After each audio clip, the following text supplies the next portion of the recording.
श्रीसूर्याय नमः। अथ श्री सूर्यकवचम्। श्रीसूर्य उवाच शाम्ब शाम्ब महाबाहो शृणु मे कवचं शुभं त्रैलोक्यमङ्गलं नाम कवचं परमाद्भुतं यज्ञात्वा मन्त्रवित् सम्यक् फलं प्राप्नोति निश्चितं यद्धृत्वा च महादेवो गणानां धिपो भवत् पठनात् धारणात् विष्णुः सर्वेषां पालकः सदा एवमिन्द्रादयः सर्वे सर्वैश्चर्यमवाप्नुयुः कवचस्य ऋषिर्ब्रह्मा छन्दोनुष्टुबुधाहृतः श्रीसूर्यो देवताच्चात्र सर्वदेव नमस्कृतः यश आरोग्यमोक्षेषु विनियोगः प्रकीर्तितः प्रणवो मे शिरः पातु घृणिर्मे पातु भालकम् सूर्यो व्यान्नयन् द्वन्द्वमादित्यः करणयुग्मकम् अष्टाक्षरो महामन्त्रः सर्वाभीष्टफलप्रदः ह्रीं बीजं मे मुखं पातु हृदयं भुवनेश्वरी चन्द्रबिम्बं विंशदाद्यं पातु मे गुह्यदेशकम् अक्षरोषो महामन्त्रः सर्वतन्त्रेषु गोपितः शिवो वह्नि समायुक्तो वामाक्षी बिन्दुभूषितः एकाक्षरो महामन्त्रः श्रीसूर्यस्य प्रकीर्तितः गुह्यात् गुह्यतरो मन्त्रो वाञ्छाचिन्तामणिः स्मृतः शीर्षादिपादपर्यन्तं सदा पातु मनुत्तमः इति ते कथितं दिव्यं त्रिषु लोकेषु दुर्लभं श्रीपदं कान्तिदं नित्यं धनारोग्यविवर्धनं कुष्ठादिरोगशमनं महाव्याधिविनाशनं त्रिसन्ध्यं यः पठेन्नित्यमरोगे बलवान् भवेत् बहुना किमिहोक्तेन यद्यन्मनसि वर्तते ततत्सर्वं भवेत्तस्य कवचस्य च धारणात् भूतप्रेतपिशाचाश्च यक्षगन्धर्वराक्षसः ब्रह्मराक्षसवेताला न द्रष्टुमपि तं क्षमः दूरादेव पलायन्ते तस्य संकीर्तनादपि भूर्जपत्रे समालिख्य रोचना गुरुकुङ्कुमः रविवारे च संक्रान्त्यां सप्तम्यां च विशेषतः धारयेत् साधकश्रेष्ठ श्रीसूर्यस्य प्रियो भवेत् त्रिलोहमध्यगं कृत्वा धारयेत् दक्षिणे करे शिखायामथवा कण्ठे सोऽपि सूर्यो न संशयः इति ते कथितं साम्ब त्रैलोक्यमङ्गलाभिधम् कवचं दुर्लभं लोके तव स्नेहात् प्रकाशितम् आज्ञात्वा कवचं दिव्यं यो जपेत् सूर्यमुत्तमम् सिद्धिर्न जायतेस्तस्य कल्पकोटिशतैरपि श्रीगणेशाय नमः। अथ श्री आदित्यस्तोत्रम् नवग्रहाणां सर्वेषां सूर्यादीनां पृथक् पृथक् पीडा च दुःसहाराजन् जायते सततं नृणां पीडानाशाय राजेन्द्र नामानि शृणु भास्वतः सूर्यादीनां च सर्वेषां पीडा नश्यन्ति शृण्वतः ॐ आदित्यसविता सूर्यः पूषार्कः शीघ्रगो रविः भगवस्त्वष्टार्यमाहंसो हेदिस्तेजो निधिर्हरिः दिननाथो दिनकरः सप्तसप्तिः प्रभाकरः विभावसुरवेदकर्ता वेदांगो वेदवाहनः हरेदश्वः कालवक्त्रः कर्मसाक्षी जगत्पतिः पद्मिनी बोधको भानुर्भास्करः करुणाकरः द्वादशात्मा विश्वकर्मा लोहितांगस्तमोनुदः जगन्नाथो रविन्दाक्षः कालात्मा कश्यपात्मजः भूताश्रयो ग्रहपतिः सर्वलोकनमस्कृतः जपाकुसुमशङ्काशो भास्वान्दितिनन्दनः ध्वान्ते भसिंहः सर्वात्मा लोकनेत्रो विकर्तनः मार्तण्डो मिहिरः सूरस्तपनो लोकतापनः जगत्कर्ता जगत्साक्षी शनैश्चर्पिता जयः सहस्ररश्मिस्तरणिर्भगवान् भक्तवत्सलः विवस्वानादिदेवश्च देवदेवो दिवाकरः धन्वन्तरिर्व्याधिहर्ता दद्रुकुष्ठविनाशनः चराचरात्मा मैत्रेयो मितो विष्णुर्विकर्तनः दुःखशोकापहर्ता च कमलाकर आत्मभुः नारायणो महादेवो रुद्रः पुरुष ईश्वरः जीवात्मा परमात्मा च सूक्ष्मात्मा सर्वतोमुखः इन्द्रो नलो यमश्चैव नैऋतो वरुणो नीलः श्रीद ईशान इन्दुश्च भौमः सौम्यो गुरुः कविः सौरिर्विधुन्तुदः केतुः कालः कालात्मको विभुः सर्वदेवमयो देवः कृष्णः कामप्रदायकः य एतैर्नामभिर्मर्त्यो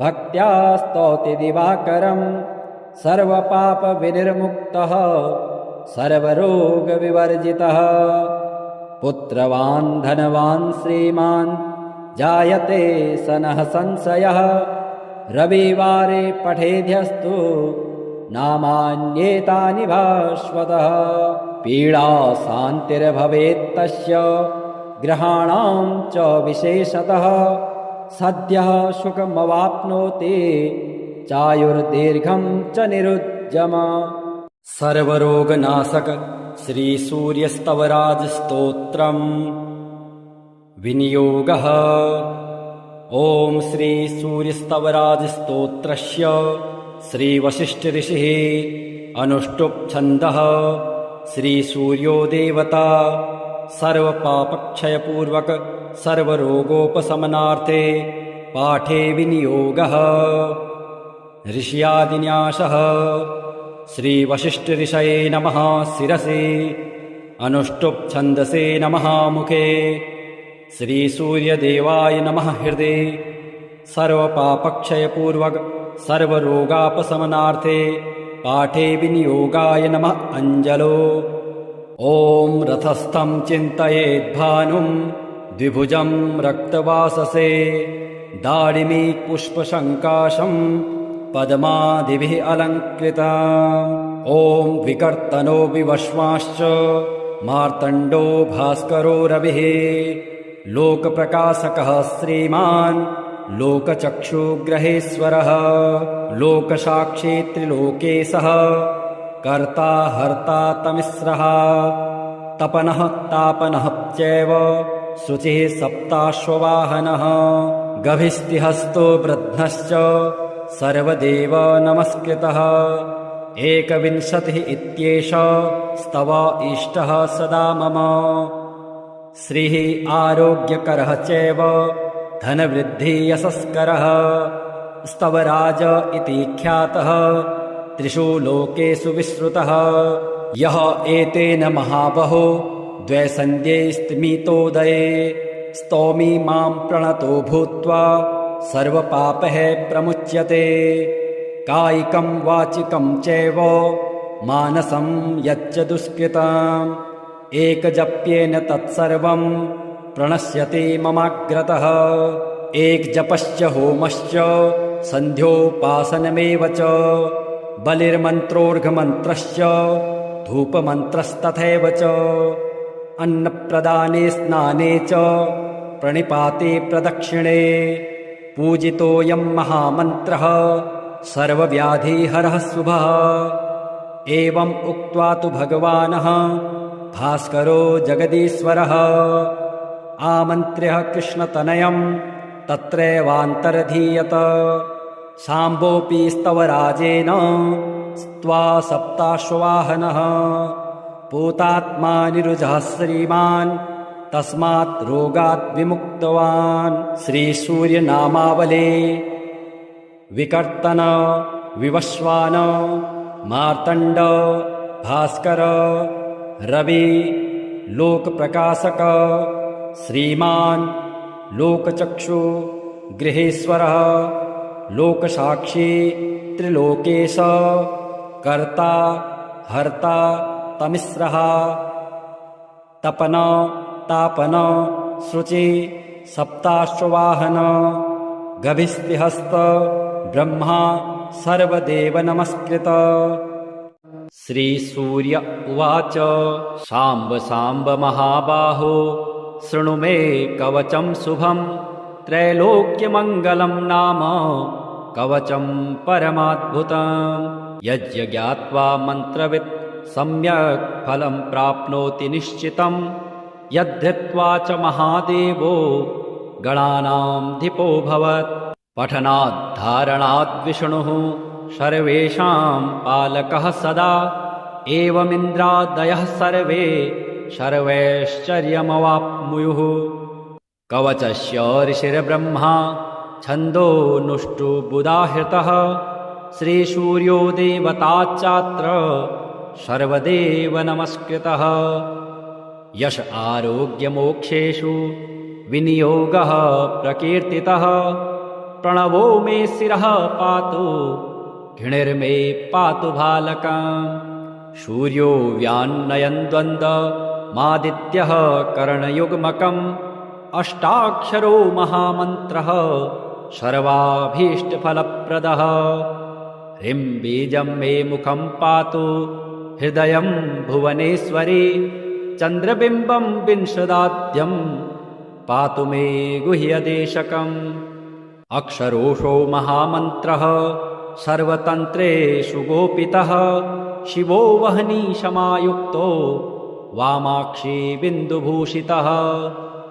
एकाक्षरो महामन्त्रः श्रीसूर्यस्य प्रकीर्तितः गुह्यात् गुह्यतरो मन्त्रो वाञ्छाचिन्तामणिः स्मृतः।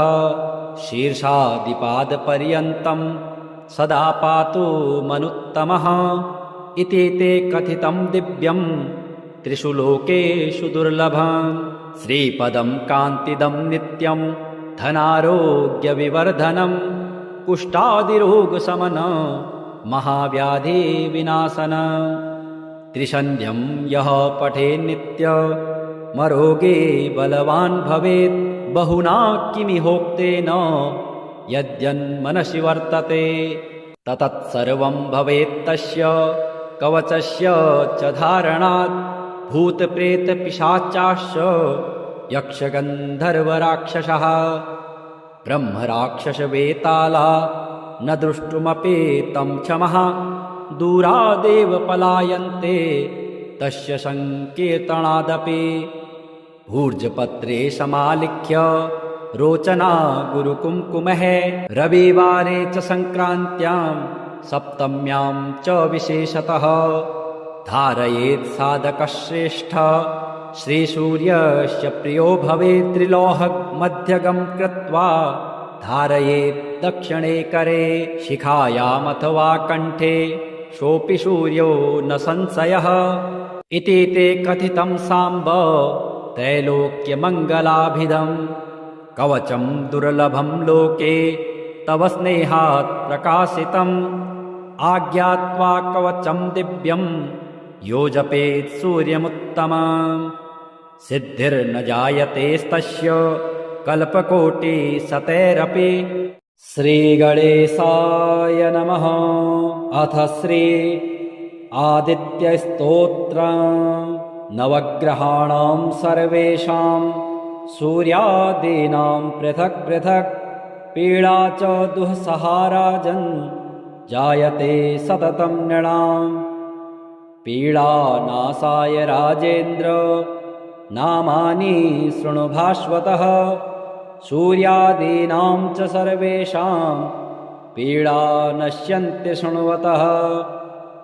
ॐ आदित्यसविता सूर्यः पूषार्कः शीघ्रगो रविः भगवस्त्वष्टार्यमाहंसो हेलिस्तेजो निधिर्हरिः दिननाथो दिनकरः सप्तसप्तिः प्रभाकरः विभावसुरवेदकर्ता वेदांगो वेदवाहनः हरेदश्वः कालवक्त्रः कर्मसाक्षी जगत्पतिः पद्मिनी बोधको भानुर्भास्करः करुणाकरः द्वादशात्मा विश्वकर्मा लोहितांगस्तमोनुदः जगन्नाथो रविन्दाक्षः कालात्मा कश्यपात्मजः भूताश्रयो ग्रहपतिः सर्वलोकनमस्कृतः जपाकुसुमशङ्काशो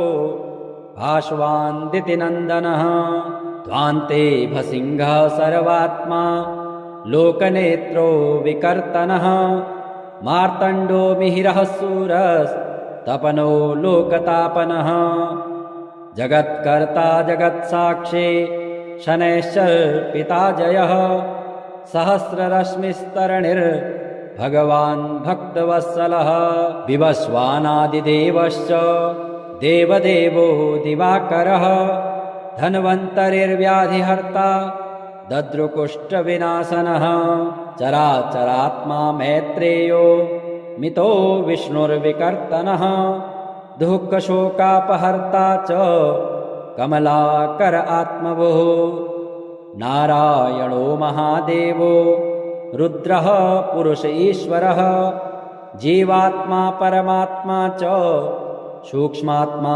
सर्वतोमुखः इन्द्रो नलो यमश्चैव नैऋतो वरुणो नीलः श्रीद ईशान इन्दुश्च भौमः सौम्यो गुरुः कविः सौरिर्विधुन्तुदः केतुः कालः कालात्मको विभो सर्वदेवमयो देवः कृष्णः कामप्रदायकः य एतैर्नामभिर्मर्त्यो भक्त्या स्तौति दिवाकरं सर्वपापविनिर्मुक्तः सर्वरोगविवर्जितः पुत्रवान् धनवान् श्रीमान् जायते सनः संशयः रविवारे पठेद्यस्तु नामान्येतानि भास्वतः पीडा शान्तिर्भवेत्तस्य ग्रहाणां च विशेषतः सद्यः सुखमवाप्नोति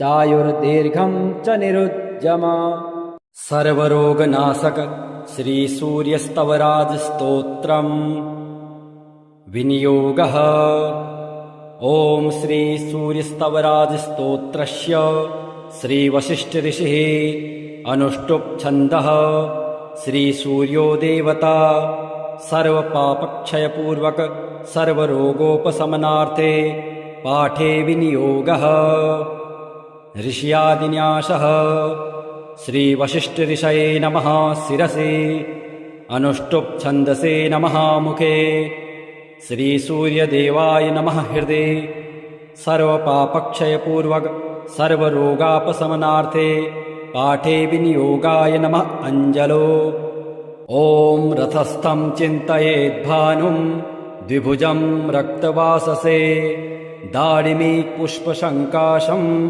पद्मादिभिः अलङ्कृता ॐ विकर्तनो विवश्वाश्च मार्तण्डो भास्करो रविः लोकप्रकाशकः श्रीमान् लोकचक्षुग्रहेश्वरः लोकसाक्षी त्रिलोकेशः कर्ता हर्ता तमिस्रः तपनः तापनः चैव शुचिः सप्ताश्ववाहनः गभिस्तिहस्तो वृद्धश्च सर्वदेव नमस्कृतः एकविंशतिः इत्येष स्तव इष्टः सदा मम श्रीः आरोग्यकरः चैव धनवृद्धियशस्करः स्तवराज इति ख्यातः त्रिषु लोकेषु विश्रुतः यः एतेन महाबहो द्वैसन्ध्ये स्तिमितोदये स्तौमि मां प्रणतो भूत्वा सर्वपापः प्रमुच्यते।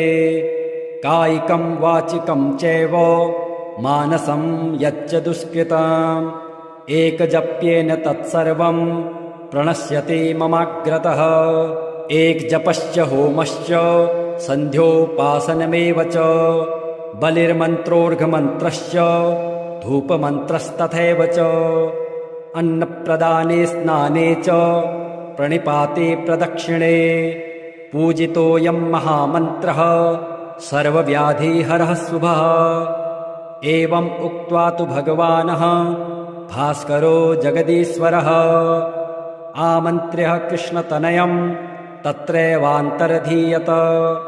शाम्बोऽपि स्तवराजेन स्त्वा सप्ताश्ववाहनः पूतात्मानिरुजः श्रीमान् तस्मात् रोगात् विमुक्तवान्। श्रीसूर्यनामावली विकर्तन विवस्वान मार्तण्ड भास्कर रवि लोकप्रकाशक श्रीमान् लोकचक्षु गृहेश्वरः लोकसाक्षी त्रिलोकेश कर्ता हर्ता तमिस्रः तपन तापन शुचि सप्ताश्ववाहन गभिस्तिहस्त ब्रह्मा सर्वदेव नमस्कृत।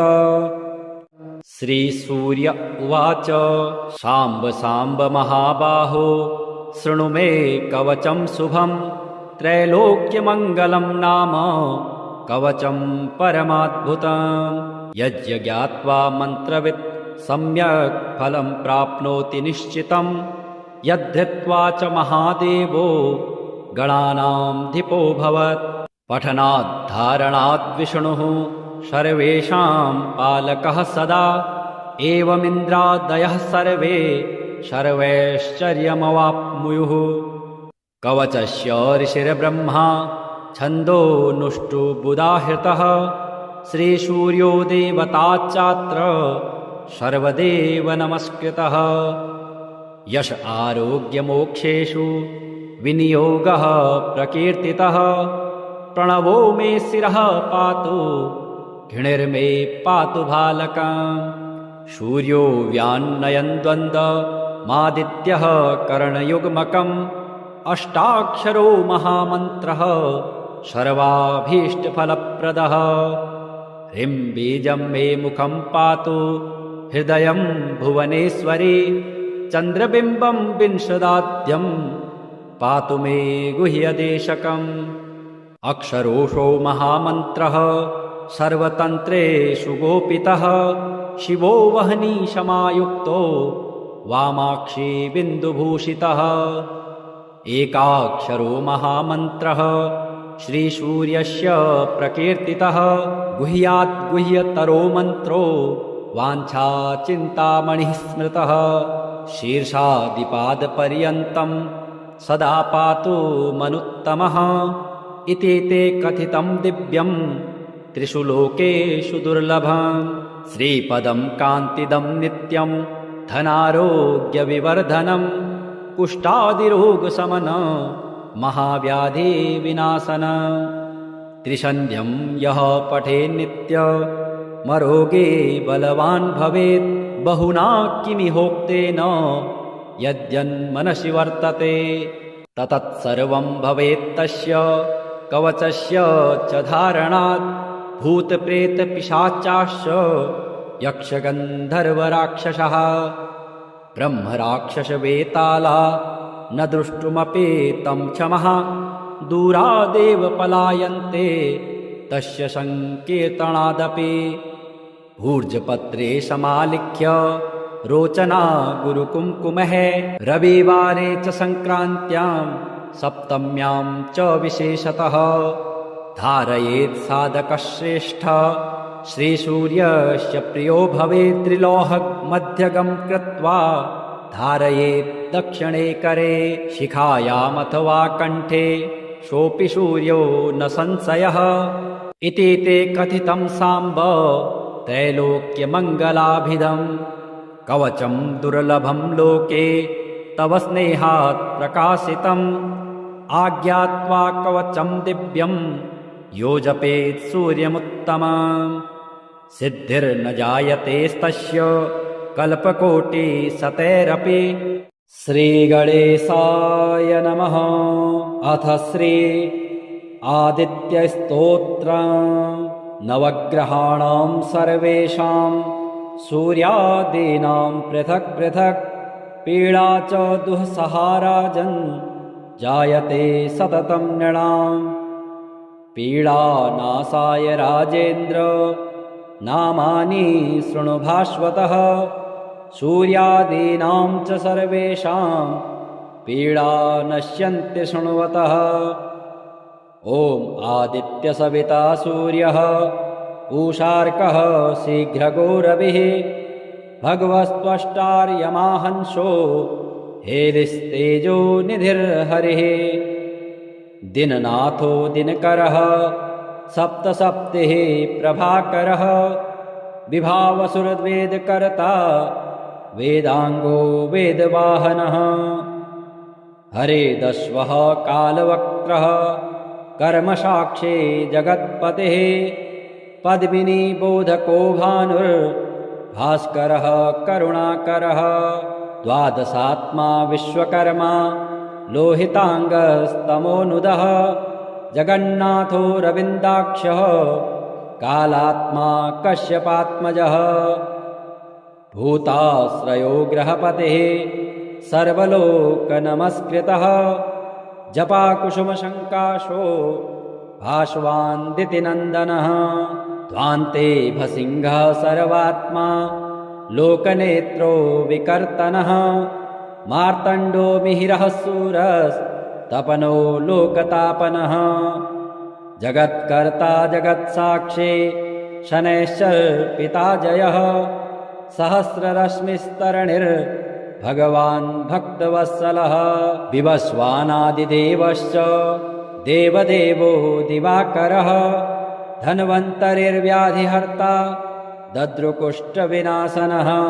चराचरात्मा मैत्रेयो मितो विष्णुर्विकर्तनः। दुःखशोकापहर्ता च कमलाकर आत्मभुः। नारायणो महादेवो रुद्रः पुरुष ईश्वरः। जीवात्मा परमात्मा च सूक्ष्मात्मा सर्वतोमुखः। इन्द्रो नलो यमश्चैव नैऋतो वरुणो नीलः।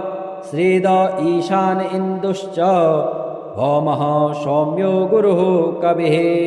सौरिर्विधुन्तुदः केतुः कालः कालात्मको विभो। सर्वदेवमयो देवः कृष्णः कामप्रदायकः। य एतैर्नामभिर्मर्त्यो भक्त्या स्तौति दिवाकरम्। सर्वपापविनिर्मुक्तः सर्वरोगविवर्जितः। पुत्रवान् धनवान् श्रीमान् जायते सनः संशयः। रविवारे पठेद्यस्तु नामान्येतानि भास्वतः। पीडा शान्तिर्भवेत्तस्य ग्रहाणां च विशेषतः। सद्यः सुखमवाप्नोति चायुर्दीर्घं च निरुज्जम। सर्वरोगनाशक श्री सूर्यस्तवराज स्तोत्रम्। विनियोगः। ओम श्री सूर्यस्तवराज स्तोत्रस्य श्री वशिष्ठ ऋषिः अनुष्टुप् छन्दः। श्री सूर्यो देवता सर्वपापक्षयपूर्वक सर्वरोगोपशमनार्थे पाठे विनियोगः। ऋष्यादिन्यासः। श्री वशिष्ठ ऋषये नमः शिरसि। अनुष्टुप् छन्दसे नमः मुखे। श्री सूर्यदेवाय नमः हृदे। सर्वपापक्षयपूर्वक सर्वरोगापशमनार्थे पाठे विनियोगाय नमः अञ्जलो। ॐ रथस्थं चिन्तयेद्भानुं द्विभुजं रक्तवाससे। दाडिमी पुष्पशङ्काशं पद्मादिभिः अलङ्कृतम्। ॐ विकर्तनो विवश्वाश्च मार्तण्डो भास्करो रविः। लोकप्रकाशकः श्रीमान् लोकचक्षुग्रहेश्वरः लोकसाक्षी त्रिलोकेशः कर्ता हर्ता तमिस्रः तपनः तापनः चैव शुचिः सप्ताश्ववाहनः गभिस्तिहस्तो वृद्धश्च सर्वदेव नमस्कृतः एकविंशतिः इत्येष स्तव इष्टः सदा मम श्रीः आरोग्यकरः चैव धनवृद्धियशस्करः स्तवराज इति ख्यातः त्रिषु लोकेषु विश्रुतः यः एतेन महाबहो द्वैसन्ध्यैस्मितोदये स्तौमि मां प्रणतो भूत्वा सर्वपापैः प्रमुच्यते कायिकं वाचिकं चैव मानसं यच्च दुष्कृतम् एकजप्येन तत्सर्वं प्रणश्यति ममाग्रतः एकजपश्च होमश्च सन्ध्योपासनमेव च बलिर्मन्त्रोर्घमन्त्रश्च धूपमन्त्रस्तथैव च अन्नप्रदाने स्नाने च प्रणिपाते प्रदक्षिणे पूजितोऽयं महामन्त्रः सर्वव्याधिहरः शुभः एवम् उक्त्वा तु भगवानः भास्करो जगदीश्वरः आमन्त्र्यः कृष्णतनयं तत्रैवान्तरधीयत शाम्भोऽपि स्तवराजेन स्त्वा सप्ताश्ववाहनः पूतात्मानिरुजः श्रीमान् तस्मात् रोगात् विमुक्तवान् श्रीसूर्यनामावले विकर्तन विवस्वान मार्तण्ड भास्कर रवि लोकप्रकाशक श्रीमान् लोकचक्षु गृहेश्वरः लोकसाक्षी त्रिलोकेश कर्ता हर्ता तमिस्रः तपन तापन शुचि सप्ताश्ववाहन गभिस्तिहस्त ब्रह्मा सर्वदेव नमस्कृत श्रीसूर्य उवाच शाम्ब शाम्ब महाबाहो शृणु मे कवचं शुभं त्रैलोक्यमङ्गलं नाम कवचं परमाद्भुतम् यज्ञात्वा मन्त्रवित् सम्यक् फलं प्राप्नोति निश्चितं यद्धृत्वा च महादेवो गणानामधिपो भवत् पठनात् धारणात् विष्णुः सर्वेषां पालकः सदा एवमिन्द्रादयः सर्वे सर्वैश्चर्यमवाप्नुयुः कवचस्य ऋषिर्ब्रह्मा छन्दोनुष्टुबुधाहृतः श्रीसूर्यो देवताच्चात्र सर्वदेव नमस्कृतः यश आरोग्यमोक्षेषु विनियोगः प्रकीर्तितः प्रणवो मे शिरः पातु घृणिर्मे पातु भालकम् सूर्यो व्यान्नयन् द्वन्द्वमादित्यः करणयुग्मकम् अष्टाक्षरो महामन्त्रः सर्वाभीष्टफलप्रदः ह्रीं बीजं मे मुखं पातु हृदयं भुवनेश्वरी चन्द्रबिम्बं विंशदाद्यं पातु मे गुह्यदेशकम् अक्षरोषो महामन्त्रः सर्वतन्त्रेषु गोपितः शिवो वह्निशमायुक्तो वामाक्षी बिन्दुभूषितः एकाक्षरो महामन्त्रः श्रीसूर्यस्य प्रकीर्तितः गुह्यात् गुह्यतरो मन्त्रो वाञ्छाचिन्तामणिः स्मृतः शीर्षादिपादपर्यन्तं सदा पातु मनुत्तमः इति ते कथितं दिव्यं त्रिषु लोकेषु दुर्लभम् श्रीपदं कान्तिदं नित्यं धनारोग्यविवर्धनं कुष्ठादिरोगशमन महाव्याधिविनाशन त्रिसन्ध्यं यः पठेन्नित्यमरोगे बलवान् भवेत् बहुना किमिहोक्तेन यद्यन्मनसि वर्तते ततत्सर्वं भवेत्तस्य कवचस्य च धारणात् भूतप्रेतपिशाचाश्च यक्षगन्धर्वराक्षसः ब्रह्मराक्षसवेताला न द्रष्टुमपि तं क्षमः दूरादेव पलायन्ते तस्य संकीर्तनादपि।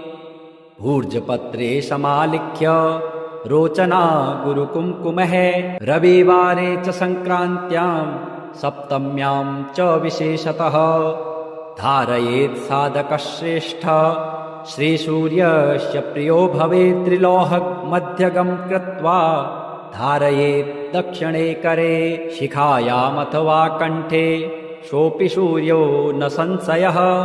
इति ते कथितं साम्ब त्रैलोक्यमङ्गलाभिधम्।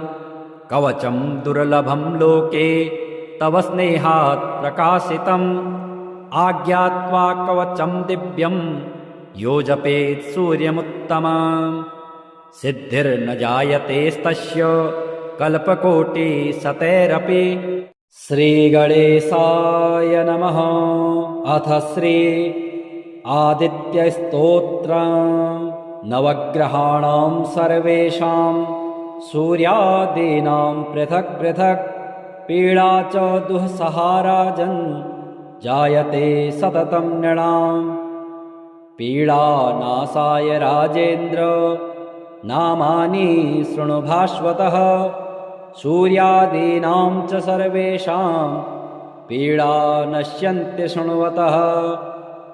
ॐ आदित्यसविता सूर्यः पूषार्कः शीघ्रगो रविः भगवस्त्वष्टार्यमाहंसो हेलिस्तेजो निधिर्हरिः। दिननाथो दिनकरः सप्तसप्तिः प्रभाकरः विभावसुरवेदकर्ता वेदांगो वेदवाहनः। हरेदश्वः कालवक्त्रः कर्मसाक्षी जगत्पतिः पद्मिनी बोधको भानुर्भास्करः करुणाकरः। द्वादशात्मा विश्वकर्मा लोहितांगस्तमोनुदः जगन्नाथो रविन्दाक्षः कालात्मा कश्यपात्मजः। भूताश्रयो ग्रहपतिः सर्वलोकनमस्कृतः जपाकुसुमशङ्काशो भास्वान्दितिनन्दनः। ध्वान्ते भसिंहः सर्वात्मा लोकनेत्रो विकर्तनः। मार्तण्डो मिहिरः सूरस्तपनो लोकतापनः। जगत्कर्ता जगत्साक्षी शनैश्चर्पिता जयः। सहस्ररश्मिस्तरणिर्भगवान् भक्तवत्सलः। विवस्वानादिदेवश्च देवदेवो दिवाकरः। धन्वन्तरिर्व्याधिहर्ता दद्रुकुष्ठविनाशनः। चराचरात्मा मैत्रेयो मितो विष्णुर्विकर्तनः। दुःखशोकापहर्ता च कमलाकर आत्मभुः। नारायणो महादेवो रुद्रः पुरुष ईश्वरः। जीवात्मा परमात्मा च सूक्ष्मात्मा सर्वतोमुखः। इन्द्रो नलो यमश्चैव नैऋतो वरुणो नीलः। श्रीद ईशान इन्दुश्च भौमः सौम्यो गुरुः कविः। सौरिर्विधुन्तुदः केतुः कालः कालात्मको विभो। सर्वदेवमयो देवः कृष्णः कामप्रदायकः। य एतैर्नामभिर्मर्त्यो भक्त्या स्तौति दिवाकरम्। सर्वपापविनिर्मुक्तः सर्वरोगविवर्जितः। पुत्रवान् धनवान् श्रीमान् जायते सनः संशयः। रविवारे पठेद्यस्तु नामान्येतानि भास्वतः। पीडा शान्तिर्भवेत्तस्य ग्रहाणां च विशेषतः। सद्यः सुखमवाप्नोति चायुर्दीर्घं च निरुद्यम। सर्वरोगनाशक श्रीसूर्यस्तवराजस्तोत्रम्। विनियोगः। ॐ श्रीसूर्यस्तवराजस्तोत्रस्य श्रीवसिष्ठऋषिः अनुष्टुप् छन्दः। श्रीसूर्यो देवता सर्वपापक्षयपूर्वक सर्वरोगोपशमनार्थे पाठे विनियोगः। ऋष्यादिन्यासः। श्रीवसिष्ठऋषये नमः शिरसि, अनुष्टुप् छन्दसे नमः मुखे, श्रीसूर्यदेवाय नमः हृदि, सर्वपापक्षयपूर्वक सर्वरोगापशमनार्थे पाठे विनियोगाय नमः अञ्जलो। ॐ रथस्थं चिन्तयेद्भानुं द्विभुजं रक्तवाससे, दाडिमी पुष्पशङ्काशं पद्मादिभिः अलङ्कृताम्। ॐ विकर्तनो विवश्वाश्च मार्तण्डो भास्करो रविः, लोकप्रकाशकः श्रीमान् लोकचक्षुग्रहेश्वरः, लोकसाक्षी त्रिलोकेशः, कर्ता हर्ता तमिस्रः, तपनः तापनः चैव शुचिः सप्ताश्ववाहनः, गभिस्तिहस्तो वृद्धश्च सर्वदेव नमस्कृतः। एकविंशतिः इत्येष स्तव इष्टः सदा मम, श्रीः आरोग्यकरः चैव धनवृद्धियशस्करः, स्तवराज इति ख्यातः त्रिषु लोकेषु विश्रुतः। यः एतेन महाबहो द्वैसन्ध्ये स्तिमितोदये, स्तौमि मां प्रणतो भूत्वा सर्वपापैः प्रमुच्यते। कायिकं वाचिकं चैव मानसं यच्च दुष्कृतम्, एकजप्येन तत्सर्वं प्रणश्यति ममाग्रतः। एकजपश्च होमश्च सन्ध्योपासनमेव च, बलिर्मन्त्रोर्घमन्त्रश्च धूपमन्त्रस्तथैव च, अन्नप्रदाने स्नाने च प्रणिपाते प्रदक्षिणे, पूजितोऽयं महामन्त्रः सर्वव्याधिहरः शुभः। एवम् उक्त्वा तु भगवानः भास्करो जगदीश्वरः आमन्त्र्यः कृष्णतनयं तत्रैवान्तरधीयत। शाम्भोऽपि स्तवराजेन स्त्वा सप्ताश्ववाहनः, पूतात्मानिरुजः श्रीमान् तस्मात् रोगात् विमुक्तवान्। श्रीसूर्यनामावली। विकर्तन, विवस्वान, मार्तण्ड, भास्कर, रवि, लोकप्रकाशक, श्रीमान् लोकचक्षु गृहेश्वरः, लोकसाक्षी त्रिलोकेश, कर्ता हर्ता तमिस्रः, तपन तापन शुचि सप्ताश्ववाहन, गभिस्तिहस्त ब्रह्मा सर्वदेव नमस्कृत।